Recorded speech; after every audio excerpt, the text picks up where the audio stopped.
what strikes me reading about your case is that this woman used to be your best friend. So I understand that you initially defended her. What happened? What did you learn that started making you think, this wasn't just the simple accident she claimed it was? Well, secretly she lawyered up and never told me. And we didn't get the autopsy back for 6 months after she died. So initially I thought it was an accident, and I wasn't going to accuse somebody else just because I lost my daughter. Well, Alan Duke, you studied this case, CNN producer. Prosecutors said she had a 3.5-inch fracture on her skull with bleeding and swelling, and they're saying that it was impossible for her to sustain that kind of injury in the kind of fall that Amanda, the defendant, described. Tell us about that. Yeah, and as Heather has said, the injuries are not consistent with a fall. Perhaps a slam with a baseball bat or being hit against a wall at 65 miles per hour. Those kind of injuries. We're talking about a tongue that was bitten, almost completely severed. And the circumstances of this case are very disturbing, and there are so many parallels to this and the Casey Anthony case. And as a journalist, it's remarkable to me that it was in the same courthouse at the same time, and yet didn't get the attention. And so I'm glad we're having Heather Murphy talk to us today. Well, yes, law enforcement, in fact, said exactly what Alan Duke said, that Amanda's story did not match the injuries that this precious child sustained. Check this out. The story just did not make sense. She could not conclude that the baby could have suffered that bad of a fracture to her head from that distance being on a playpen.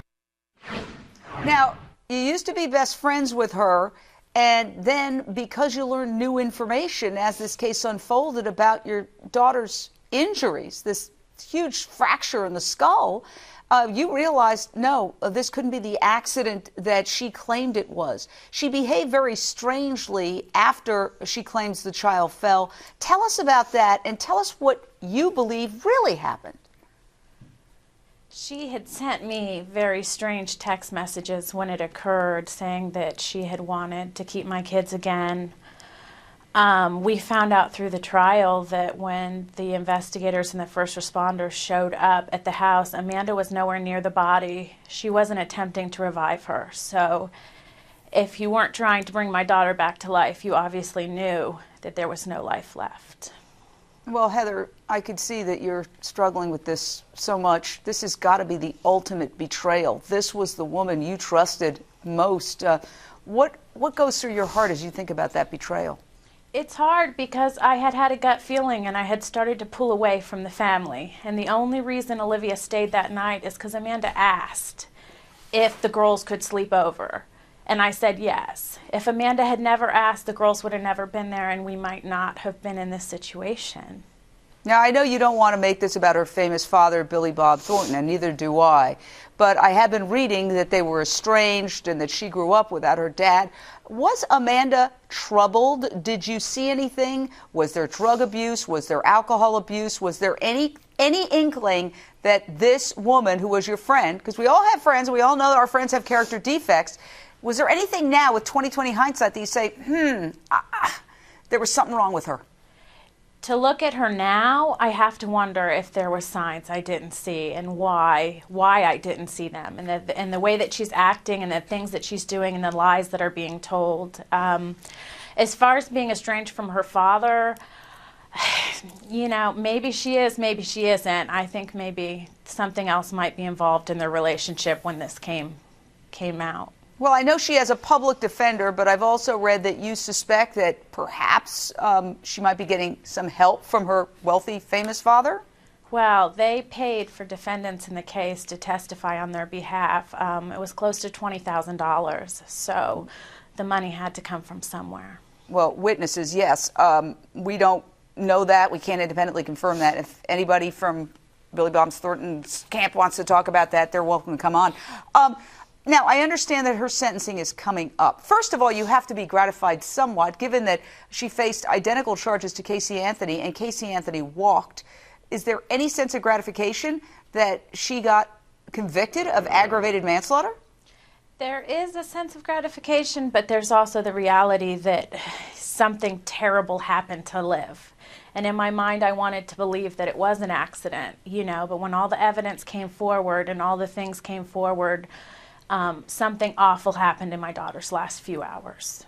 Now, Alan Duke, tell us about that. There's bananas, toenail polish. What happened?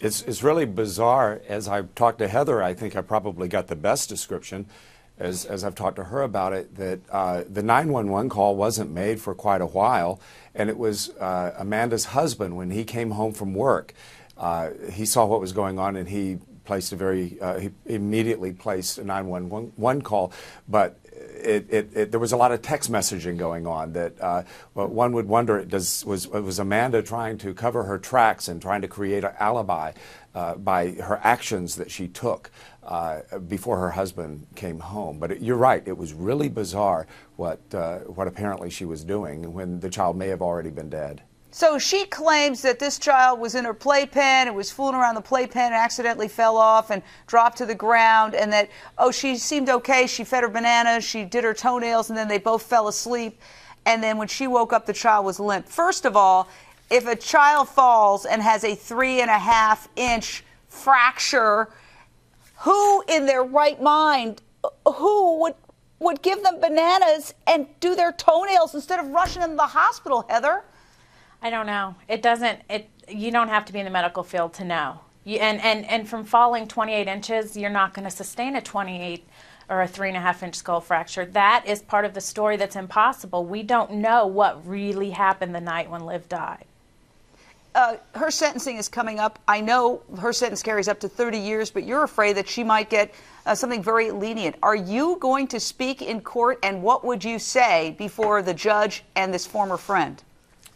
The biggest thing that I think that I'm going to say is that I really want the truth at this point. And to be honest, my daughter Isabella and our sentence started on October 4th, and our sentence will end when we die. So it doesn't matter to me if she gets 13 or 30 years. It doesn't bring Liv back. I feel so bad for you. My heart goes out to you. There is no way. People talk about closure, but there is no closure, right, Heather? No, ma'am. There's not. Oh, my heart goes out to you. It really does. I pray that you get at least justice and at least some answers.